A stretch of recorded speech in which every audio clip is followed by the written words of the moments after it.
चलिए अब एक काम करा जाए। आज खबरों वाले स्टॉक्स पे बातचीत करने के लिए हर्षदा आपको स्क्रीन पे रेडी नजर आएंगी। हम लोग दिल्ली चलेंगे, लक्ष्मण भी जुड़ेंगे और साथ साथ प्राइमरी मार्केट्स पे भी बातचीत करनी है। 6 आईपीओ अब बाजार में खुल गए, उसमें एक दो कुछ प्रोमिनेंट नाम है जिनकी चर्चा बनती है, उन पे क्विकली हम लोग मुनाफिक तैयारी के एंड में उस पर भी बातचीत कर लेंगे। प्राइमरी मार्केट्स पे कहां नजर रखनी है उस पर। लेकिन पहले चला जाए हर्षदा के पास और सबसे पहले अपोलो टायर्स। हर्षदा, क्या अपडेट्स हैं? लास्ट ट्रेड की तैयारी? जी हाँ, यहाँ पर दरअसल एक ब्लॉक डील होती हुई दिखाई देगी आशीष। नेली 3% की इक्विटी की ब्लॉक होने वाली है। $100 मिलियन तक का माल बेचा जा सकता है और उसे अपसाइज करने का भी ऑप्शन है। वॉर्बर्ग पिंकस की इकाई है दरअसल व्हाइट आयरिस, वो दरअसल ये 3% स्टेक ऑफलोड करते हुए दिखाई देंगे। जो फ्लो प्राइस लगभग सुनाई दे रही है, जिस पर ये डील होने के आसार हैं, वो 440 रुपए प्रति शेयर पर है। यानी कि कल की क्लोजिंग प्राइस से अगर आप कंपेयर करेंगे, लगभग 2% और तक का डिस्काउंट आता हुआ दिखाई दे सकता है।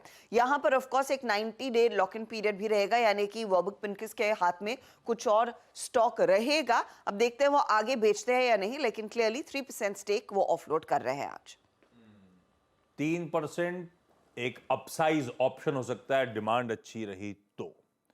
और बहुत ज़्यादा डिस्काउंट नहीं है, मिनिस्क्यूल सा डिस्काउंट है, कल की क्लोज से 2% के आसपास ये कन्विक्शन दिखाता है। और अपोलो टायर्स गजब का मूव दिखा रहा है।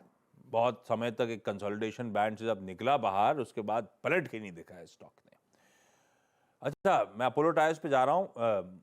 मानस, आप चार्ट रेडी रखना, एक बार आपसे समझ लेता हूं। अगर कोई डिप्स विप्स मिल रहे हो आज तो आप खरीदोगे नहीं खरीदोगे? वीरू, आप भी वो हॉट स्टॉक्स रेडी रखना, कल भी बड़े काम आए थे वो हॉट स्टॉक्स, तो अपन आज भी उस पर आगे चर्चा कर लेंगे। मानस, अपोलो टायर्स चार्ट पे कैसा प्लेस्ड है? देखिए, अभी तक का जो ट्रेंड है वो तो पॉजिटिव है। हालांकि पिछले 7-8 दिनों से हम कंसोलिडेशन देख रहे हैं, लेकिन ये कंसोलिडेशन 20 डे मूविंग एवरेज के ऊपर हो रहा है और वीकली चार्ट पे ब्रेकआउट होने के बाद ऊपर स्टॉक कंसोलिडेट हो रहा है। तो मेरा समझना है कि यहाँ पर खरीदारी करने के मौके अभी भी है। 434 के स्टॉप लॉस से एक पोजिशनल ट्रेड लेना चाहिए। आपके टारगेट 490 से लेकर 500 रुपए की रेंज में होंगे। अब ये खरीदारी करने के ही मौके होंगे। खैर, देखते हैं आज के समीकरण पता चलेंगे कौन सी विंडो में ट्रेड हो रहा है। क्या 8:45 से 9 बजे की जो ब्लॉक ट्रेड की विंडो है, वहां पे सारा ट्रांजैक्शन कंज्यूमेट हो जाता है? वहां पे होना मतलब सारी बुक बढ़िया तरीके से बिल्ड थी, हाथों हाथ खरीदार मिल गए।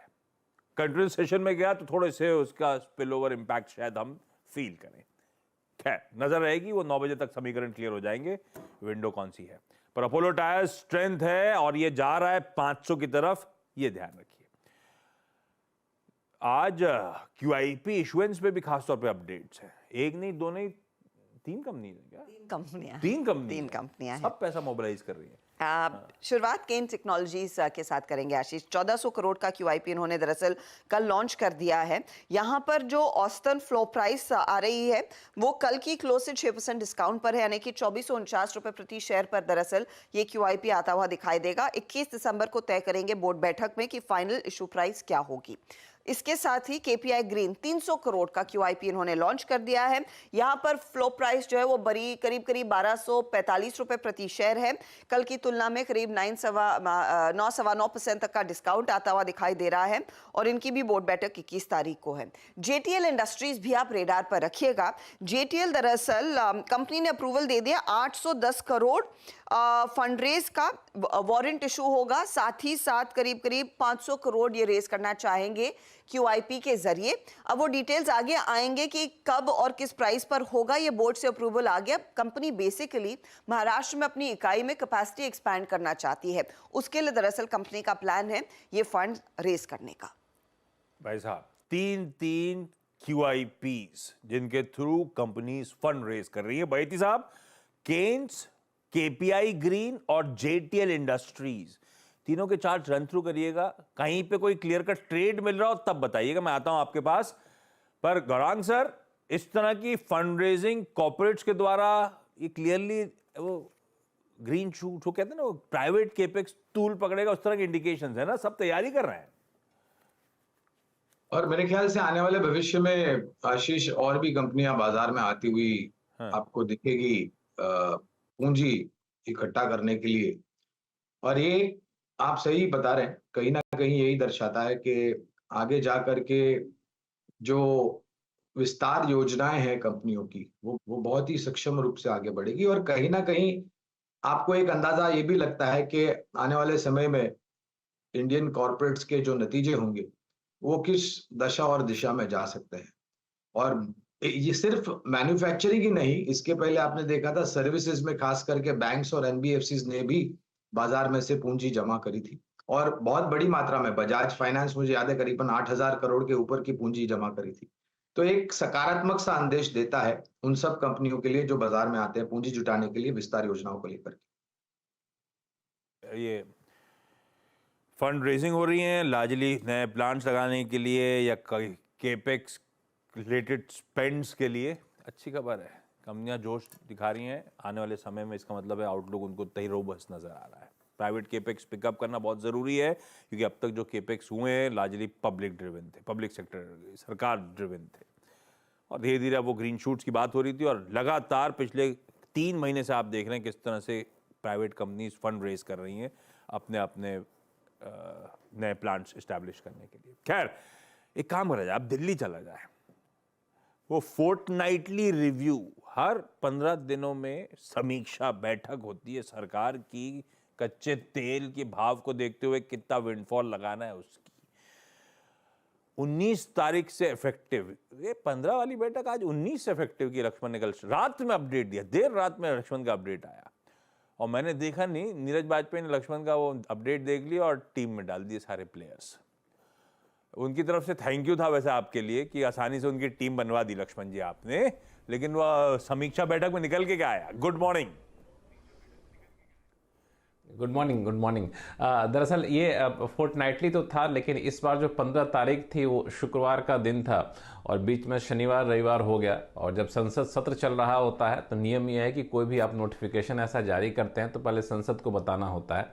इस वजह से थोड़ी सी देर हुई और सोमवार की देर रात तक ये नोटिफिकेशन निकला और ये नोटिफिकेशन लेकिन बहुत बड़ा बदलाव किया गया है। कच्चे तेल पे जो विंडफॉल टैक्स लग रहा था 5,000 रुपये प्रति टन, उसमें एक बहुत बड़ी कटौती की गई। मुझे लगता है कि अब तक की सबसे बड़ी कटौती में से एक है और इसमें 74% विंडफॉल टैक्स घटा दिया गया है और रुपये टर्म में कहें तो 3700 रुपये प्रति टन विंडफॉल टैक्स घटाया गया है और 5,000 रुपये प्रति टन से घटा करके इसको सीधे 1,300 रुपये प्रति टन पे कर दिया गया है। तो ये एक बड़ी विंडफॉल टैक्स में कटौती है कच्चे तेल पे। डीजल पे 1 रुपये प्रति लीटर जहां एक्सपोर्ट ड्यूटी होती थी उसको बिल्कुल आधा करके 50 पैसे प्रति लीटर कर दी गई है। एटीएफ पे बढ़ा दी गई है ड्यूटी, एटीएफ पे कोई एक्सपोर्ट ड्यूटी नहीं थी, वो बढ़ा करके 1 रुपये प्रति लीटर कर दी गई है। और पेट्रोल पे कोई बदलाव नहीं किया गया, यानी पहले की तरह पेट्रोल पर कोई स्पेशल एडिशनल एक्साइज ड्यूटी जिसको कहते हैं वो नहीं लगेगी। और ये जो कटौती की गई है, कटौती होगी वो पहले से ही अनुमान था, क्योंकि कच्चे तेल की कीमतों में हम देखें तो 1 तारीख से लेकर के 15 तारीख तक अच्छी खासी कटौती हुई है। $74 से घट करके कभी 68, कभी 69 तक पहुंच गया था। तो ये कटौती होनी थी, लेकिन इतनी बड़ी कटौती शायद अनुमान नहीं लगाया था, लेकिन सरकार ने किया है 74% की कटौती विंडफॉल टैक्स में। इंटरेस्टिंग, 74% का बड़ा कट विंडफॉल टैक्स में इस नए फोर्टनाइट के लिए जो आज से इफेक्टिव करा है इन्होंने। पालविया साहब, ओएनजीसी और साथ में रिलायंस भी देखिएगा चार्ट्स पे। रिलायंस पिछले कुछ दिनों से लगातार मूव, मेरे ख्याल से 1 महीने में 7-8% चढ़ गया है, डे ऑन डे बढ़िया जंप्स दिखा रहा है रिलायंस। इसीलिए वो विंडफॉल टैक्स तो ठीक कच्चे तेल में, वो जो डीजल में कट है उसका की बेनिफिशियरी दरअसल रिलायंस इंडस्ट्रीज होता है। दोनों में से चार्ट्स पे कहीं तेजी वेजी का मन बन रहा हो तो आप बताओ पालविया साहब। डेफिनेटली। तो आशीष जी, रिलायंस इंडस्ट्रीज का स्ट्रक्चर काफी प्रॉमिसिंग लग रहा है और अगर हम वीकली सेटअप पे देखें तो ये ऑलमोस्ट 6th कंसेक्यूटिव वीक है जहां पे stock higher high low formation बनाते हुए दिख रहा है। स्लो स्टडी स्टॉक एक स्लोपिंग चैनल में ट्रेवल करते हुए दिख रहा है वीकली चार्ट पे, जो दिखाता है कि हमें लगता है कि यहाँ से स्टॉक में फर्दर और अपसाइड का मोमेंटम आगे आने वाले दिनों में कंटिन्यू होते हुए दिखेगा। यहाँ पे इंपॉर्टेंट लेवल अब जो रहेगा वो 2490 का रहेगा। अब ये इसके ऊपर अगर सस्टेन रहता है तो रिलायंस इंडस्ट्री के नेक्स्ट टारगेट जो हायर साइड पे देखने को मिल सकते हैं वो 2560 से लेके 2570 की तरफ ये स्टॉक बढ़ते हुए दिख सकता है। ओवरऑल अगर देखें तो ओएनजीसी का स्ट्रक्चर भी बुलिश है। पिछले 2-3 ट्रेडिंग सेशन से एक साइडवेज कंसोलिडेशन देखने को मिला, लेकिन हमें लगता है ओएनजीसी में भी यहाँ पे 203 इसके लिए एक इमीडिएट हर्डल है। अगर वो लेवल क्रॉस होते तो ओएनजीसी का भी अप ट्रेंड कंटिन्यू होते हुए दिखेगा टुवर्ड्स 215 की तरफ। तो ओएनजीसी में भी अगर लॉन्ग साइड का ट्रेड है तो होल्ड रखना चाहिए। यहाँ पे 192 के आसपास के स्टॉप लॉस रख के पोजीशन होल्ड रखना चाहिए। बहुत बढ़िया। रिलायंस की चर्चा हो गई, खैर उस न्यूज से इंपैक्ट होता है इसलिए चर्चा हुई थी, लेकिन अगर कोई ट्रेड इन्वेस्टमेंट का मन बना रहे हो आप लोग तो एक इंडिपेंडेंट फाइनेंशियल एडवाइजर से भी बात कर लीजिएगा, क्योंकि इस चैनल सीएनबीसी आवाज का स्वामित्व और प्रबंधन दोनों रिलायंस इंडस्ट्रीज के पास है। हमेशा ये डिस्क्लेमर याद रखिए जब भी आरएल की चर्चा यहां पे हो। लक्ष्मण जी, सुबह सुबह बढ़िया खबरें देने के लिए आपका धन्यवाद। हर्षदी के पास चला जाए। वेदांता कल बोर्ड बैठक में फाइनली वो सेकंड इंटरिम डिविडेंड की घोषणा हो चुकी है आशीष। 11 रुपए प्रति शेयर का डिविडेंड कंपनी दरअसल लेकर आई है। इसमें जो कुल पैसा खर्च कंपनी कर रही है वो भी फिगर आपकी स्क्रीन पर आएगा, 4090 करोड़ के आसपास का। ध्यान रहे मार्केट एक्सपेक्ट कर रहा था और कुछ रिपोर्ट सजेस्ट करी थी कि 7 से 8 रुपए प्रति शेयर का डिविडेंड आएगा। उसके सामने करीब करीब 11 रुपए प्रति शेयर का डिविडेंड इन्होंने घोषित कर दिया है। इससे पहले मई में 18 रुपए 50 पैसे का भी वो पहला इंटरिम डिविडेंड घोषित किया था। तो कुल मिलाकर करीब 29.5 रुपए तक का डिविडेंड कंपनी दे रही है। ज्यादा फायदा ऑफ कोर्स इनके पेरेंट के हाथ में आता हुआ दिखाई दे सकता है, क्योंकि वहीं पर फंड्स की जरूरत है। ये दरअसल मदद करेगा कंपनी के अपने इन्वेस्टमेंट प्लान्स को और बूस्ट करने के लिए। साथ ही साथ आज बोर्ड बैठक है, यहां पर कंपनी एनसीडीज के जरिए फंड रेस पर भी विचार करती हुई दिखाई देगी। तो ये स्टॉक आज फिर खबरों में और रेडार पर। बढ़िया, 11 रुपए का डिविडेंड डोल आउट होता हुआ आज एनसीडीज के थ्रू फंड रेजिंग की तैयारी। बस चैलेंजेस इसके सामने हैं, पर गावा सर कुछ कैचअप प्ले करने की कोशिश कर रहा है अपने पीयर्स के साथ। 230 235 के लेवल सब एक तरफा मूव है, 260 पे आके कल खड़ा हो गया है। क्या लग रहा है चार्ट्स को देखकर? अपमूव ऑन है इसमें, बिल्कुल वेदांत में अपमूव ऑन है। ऑन द अपसाइड 275 पॉसिबल है। स्टॉप होगा करीब 255 56 का। बस मेरे ख्याल से अगर डिप्स मिलती है तो बाइंग की अपॉर्चुनिटी रहेगी, क्योंकि अपमूव ऑन है वेदांत में। यस, अपॉर्चुनिटी अपमूव ऑन है। खबर पे आज देखते हैं 11 रुपए से स्ट्रीट खुशी होगी, होनी चाहिए, क्योंकि 7 से 8 फिलिप्स कैपिटल की रिपोर्ट कह रही थी, तो उसके सामने तो बेहतर ही है। तो एक्सपेक्टेशन से बेहतर डिविडेंड डोल आउट कर दिया है। 4100 करोड़ रुपए खर्च करेंगे उस डिविडेंड डोल आउट पे। अगले स्टॉक्स खाने पीने से जुड़े, नहीं खाने से जुड़े, सफायर फूड्स और देवयानी इंटरनेशनल, क्या अपडेट्स हैं? देवयानी इंटरनेशनल के साथ पहले इस चर्चा की शुरुआत करते हैं आशीष। दरअसल ये थाईलैंड की क्यूएसआर मार्केट में वाया एक पार्टनरशिप एंटर कर रहा है। उस पर्सपेक्टिव से कंपनी 274 केएफसी रेस्टोरेंट्स थाईलैंड में दरअसल अक्वायर करने जा रही है। ये एक पार्टनरशिप है टेमासेक के साथ, जिसमें देवयानी 51% हिस्सा होल्ड करेगी, टेमासेक बाकी 49% तक का हिस्सा होल्ड करती हुई दिखाई देगी। टोटल डील साइज जो है, डील वैल्यू जो है 1062 करोड़ की है। 340 करोड़ देवयानी वाला हिस्सा, टेमासेक का करीब 330 करोड़ वाला, और बाकी कुछ डेट और लोकल पार्टनर्स की तरफ से इन्वेस्टमेंट आता हुआ दिखाई देगा। अब रेस्टोरेंट डेवलपमेंट से कंपनी ने FY23 में करीब करीब 1180 करोड़ का रेवेन्यू कमाया था। ये डेवलपमेंट बेसिकली इंडिकेशन ये कर रही है कि 35 से 40% कंसोलिडेटेड रेवेन्यूज और जुड़ते हुए दिखाई देंगे इस तरह के रेस्टोरेंट डेवलपमेंट्स के जरिए। इकोनॉमिक इंटरेस्ट बेसिस पर एडिशन करीब 14 से 19% एक माइनॉरिटी स्टेक के जरिए आता हुआ दिखाई देगा। तो ये वो पहला स्टॉक है जो आप रेडार पर रखेंगे। दूसरा स्टॉक जो आपको रेडार पर रखना है वो है सफायर फूड्स, जो लार्जली KFC का जो ब्रांड भारत में है वो सफायर फूड्स के हाथ है। अब यहाँ पर promoter entity sapphire food Mauritius ने 33.37 लाख शेयर्स यानी कि 5.24% इक्विटी इन्होंने ऑफलोड की है। इसके साथ समारा कैपिटल पार्टनर्स फंड ने भी 0.7% हिस्सा ऑफलोड किया है। ये हिस्सा करीब 1400 रुपए प्रति शेयर पर बेचा गया है। लेकिन जो बायर्स हैं वो इंटरेस्टिंग नाम है। HDFC म्यूचुअल फंड ने 22 लाख शेयर खरीदे यानी कि 3.45% हिस्सा इन्होंने लिया है, और गवर्नमेंट ऑफ सिंगापुर ने करीब 10 लाख से ज्यादा शेयर खरीदे हैं यानी कि 1.5% तक की हिस्सेदारी इनकी भी अब जुड़ती हुई दिखाई दी है सफायर फूड्स में। कविता जी, सफायर फूड्स और देवयानी इंटरनेशनल का चार्ट देखिएगा आप।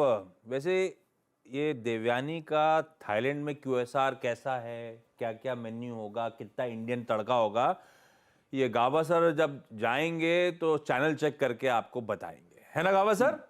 बिल्कुल बिल्कुल, जनवरी में, जनवरी एंड में। तो अपने को पता चल जाएगा वहाँ पे QSR में पनीर पिज्ज़ा वगैरह है कि नहीं है। थोड़ा सा इंतजार करिएगा उसके ये तो KFC है ना, पिज्जा थोड़ा ना बनाता है KFC। ठीक है, KFC तो पनीर, फ्राइड पनीर है कि नहीं जरा देख लीजिएगा आप। अच्छा जरूर, हाँ बिल्कुल बिल्कुल। फ्राइड चाहिए ना? किसके हाँ, पास, कविता जी क्या क्या पूछ रहे हो काबा सर आप? फ्राइड पूछा ना आपने? मतलब इंडियन तड़का है कि नहीं मेन्यू में? बस बस बस, बिल्कुल बिल्कुल। कविता जी, सफायर और ये देवयानी में से कोई बेहतर चार्ट वार्ट पे? दोनों ही चार्ट्स को अगर आप देखेंगे तो अपने एवरेजेस क्लस्टर के बीच में फंसे हुए हैं। लाइक दिव्यानी अगर आप देखें तो अपने वीकली एवरेजेस के बीच में फंसा हुआ है। 178 बेसिकली ये एक बेस फॉर्मेशन यहाँ पर बनता हुआ दिख रहा है। वंस इस लेवल को ये संभाल लेता है तो पॉसिबल मूव है ऊपर में 190 198 इमीडिएट टारगेट की तरह। तो मुझे लगता है 178 एक सपोर्ट एरिया है जहां इसे सपोर्ट लेना चाहिए। वेरे सफायर फूड्स भी आप देखें तो यहाँ पर एक अच्छी तेजी तब बनती हुई दिखेगी जब ये 1415 के लेवल के ऊपर निकलता है। वंस 1415 के लेवल्स को ये निकाल पाता है तो पॉसिबल मूव्स होंगे 1450 1480 तक के लिए। तो मुझे लगता है 1415 के ऊपर ही कोई बाय ट्रेड देखना चाहिए ऑन सफायर फूड्स भी। कॉटेज चीज बर्गर या कॉटेज चीज का पिज्जा, ये काबा सर अपडेट देंगे। क्विकली हर्षदा के पास चला जाए, सारे बचे हुए स्टॉक्स इन न्यूज। हर्षदा कौन कौन से? दूसरे स्टॉक्स में आशीष आज आप नजर में रखेंगे PNC इंफ्रा। PNC इंफ्रा दरअसल एक नया hybrid annuity highway project back कर चुका है MPRDC की तरफ से। प्रोजेक्ट कॉस्ट करीब 1174 करोड़ का है। NHPC रेडार पर रहेगा। बोर्ड बैठक है 22 दिसंबर को। दरअसल एक प्रपोजल पर विचार होगा जो बेसिकली प्रपोजल है, कंपनी को कैपेक्स के लिए पैसे चाहिए। अब वो पैसे कहां से रेज करेंगे? कुछ पावर स्टेशंस को मोनेटाइज करने का दरअसल कंपनी का इरादा है। अब वो कितना फीजिबल ऑप्शन है पैसे रेज करने का अपने कैपेक्स के लिए, वो देखना होगा। बोर्ड बैठक 22 तारीख को। बड़ा इंटरेस्टिंग डेवलपमेंट है ये स्टॉक आप रेडार पर रखेंगे। इसके अलावा आप ध्यान दीजिएगा इंडिया ग्लाइकॉल्स पर। इंडिया ग्लाइकॉल्स के लिए दरअसल अपडेट ये है कि एथेनॉल सप्लाई कॉन्ट्रैक्ट्स इन्होंने साइन कर लिए हैं HPCL, BPCL, IOC, Reliance industries के साथ। टोटल वैल्यू ऑफ कॉन्ट्रैक्ट्स करीब 1164 करोड़ का है। और ये कॉन्ट्रैक्ट्स जो है वो basically grain based ethanol plant से एथेनॉल सप्लाई करने के लिए कॉन्ट्रैक्ट्स इनके हाथ आते हुए दिखाई दे रहे हैं। तो वो इंडिया ग्लाइकॉल का शेयर जो आप रेडार पर रखेंगे। IDFC फर्स्ट बैंक एक बार फिर रेडार पर रखिएगा। अप्रूवल मिल चुका है IDFC और साथ ही साथ IDFC के फाइनेंशियल आर्म को इस कंपनी में मर्ज करने का RBI की तरफ से वो फाइनल नोट, तो ये काम भी पूरा हो गया। ऑल कार्गो लॉजिस्टिक्स गति रेडार पर रखेंगे, जहां पर 51% एक ECU लाइन मिडिल ईस्ट में लगभग 14 करोड़ की ऑल कार्गो ने अक्वायर की है। बेसिकली फ्रेट फॉरवर्डिंग बिजनेस को और मजबूत कंपनी करती हुई दिखाई देगी। साथ ही साथ गति की बोर्ड बैठक है 21 तारीख को। फंड रेस पर चर्चा होनी है, तो वो स्टॉक्स भी आप रेडार पर रखेंगे। तो ये कुछ शेयर हैं जो फोकस में रहेंगे। नेस्ले पर भी ध्यान दीजिएगा।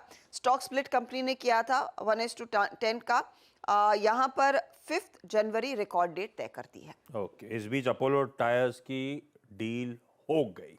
3.6% इक्विटी ने हाथ बदल ली है। 2.3 करोड़ शेयर्स। यह है एपेटाइट भाई साहब इस तरह के मोमेंटम के बावजूद इन स्टॉक्स में। क्विकली प्राइमरी मार्केट्स का एक्शन मैप अप कर देता हूं। आज 3 IPOs, happy forgings, credo brands marketing और RBZ ज्वेलर्स खुल रहा है। सब डिटेल स्क्रीन पर आ जाएंगी। ऑलरेडी कल मुथूट माइक्रोफिन, सूरज एस्टेट डेवलपर्स और मोतीसन ज्वेलर्स खुले थे। इनमें से जो इंटरेस्टिंग, हैप्पी फोर्जिंग्स और मुथूट माइक्रोफिन आज तक कैसे लग रहे हैं? पैसा डाल दूं क्या? गुड मॉर्निंग आशीष। जी बिल्कुल, सबसे पहले हैप्पी फोर्जिंग से चालू करते हैं। तो सब्सक्राइब की रेटिंग है, लिस्टिंग गेन और लॉन्ग टर्म दोनों पर्सपेक्टिव से देखा जाए तो इंजीनियरिंग लेड ये एक मैन्युफैक्चरर है जो कि जो सेफ्टी क्रिटिकल कंपोनेंट्स होते हैं वो बनाते हैं। और वो क्या रहते हैं कि हम जैसे हैवी फोर्जिंग देखते हैं, प्रिसिशन मशीन कंपोनेंट्स होते हैं, ये उनकी मैन्युफैक्चरिंग में रहते हैं जो कि काफी क्रिटिकल भी होते हैं और कॉम्प्लेक्स भी होते हैं। कंपनी 2 तरह के सेगमेंट्स को कैटर करती है, ऑटोमोटिव और नॉन ऑटोमोटिव। ऑटोमोटिव से 43% रेवेन्यू आता है, नॉन ऑटोमोटिव से मोर देन 50% रेवेन्यू आता है। कंपनी क्यों पसंद आती है? सबसे पहले जिस तरह की इंडस्ट्री में ये है, इंडस्ट्री का साइज ग्लोबल लेवल पे फोर्जिंग इंडस्ट्री का साइज काफी बड़ा है। अराउंड अगर मैं बात करूं तो $70 बिलियन था 2023 की, अगर मैं बात करूं, और ये ग्रो होगा अराउंड $90 बिलियन अगर हम 2029 तक की बात करें। इंडिया का शेयर उसमें अभी छोटा है, लेकिन उसकी ग्रोथ ग्लोबल ग्रोथ को भी आउटपेस करेगी, तो इनको वहां पे फायदा होता हुआ नजर आएगा। फाइनेंशियल परफॉर्मेंस एक्सेलेंट है, इनके जितने भी पेयर्स हैं उनके हिसाब से इनके जो मार्जिन है काफी अच्छे हैं। 2023 वित्तीय वर्ष की अगर मैं बात करूं, और आरओसी भी काफी स्ट्रॉन्ग है। कंपनी 33 के पी मल्टीपल पे लेके आ रही है, लेकिन अगर मैं पेयर्स के हिसाब से देखूं तो ये ठीक ठाक वैल्यूएशन पे लगता है। ऑल इन ऑल सब्सक्राइब की रेटिंग है, लिस्टिंग गेन के लिए भी लगाइए, और अगर लॉन्ग टर्म पर्सपेक्टिव रखते हैं तो उसके लिए भी लगाइए। दूसरा आईपीओ मुथूट माइक्रो फाइनेंस, हम सब जानते हैं मुथूट पापाचन ग्रुप की कंपनी है और बेसिकली माइक्रो लोन्स देती है स्पेशली वुमेन को साउथ इंडिया में। साउथ इंडिया काफी बड़ा मार्केट है, कंपनी क्यों पसंद आती है, सब्सक्राइब की रेटिंग है, इस पे भी लिमिटेड लिस्टिंग गेन के लिए लगाइए और लॉन्ग टर्म के लिए लगाइए।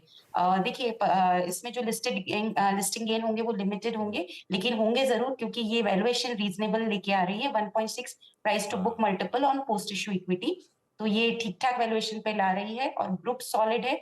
कंपनी की फाइनेंशियल परफॉर्मेंस काफी बढ़िया है और जो मार्केट कैटर करते हैं उसमें इनका मार्केट शेयर केरला में लार्जेस्ट है और तमिलनाडु में 16% का मार्केट शेयर है और पूरे साउथ इंडिया में तीसरे नंबर की कंपनी है। तो मुथूट माइक्रो फाइनेंस में भी सब्सक्राइब करने की रेटिंग है, लिमिटेड लिस्टिंग गेन और लॉन्ग टर्म दोनों के पर्सपेक्टिव से लगाने की राय है। दोनों सब्सक्राइब, और आस्था की कमेंट्री सुन के हैप्पी फोर्जिंग्स को लेके वो ज्यादा हैप्पी साउंड कर रही थी, तो अपना बेट डिसाइड कर लीजिएगा। आस्था, थैंक यू सो मच। बता दें कि मनी कंट्रोल पर दिए गए विचार एक्सपर्ट्स के अपने निजी विचार होते हैं। वेबसाइट या मैनेजमेंट इसके लिए उत्तरदायी नहीं है। यूजर्स को मनी कंट्रोल की सलाह है कि कोई भी निवेश निर्णय लेने से पहले सर्टिफाइड एक्सपर्ट की सलाह लें।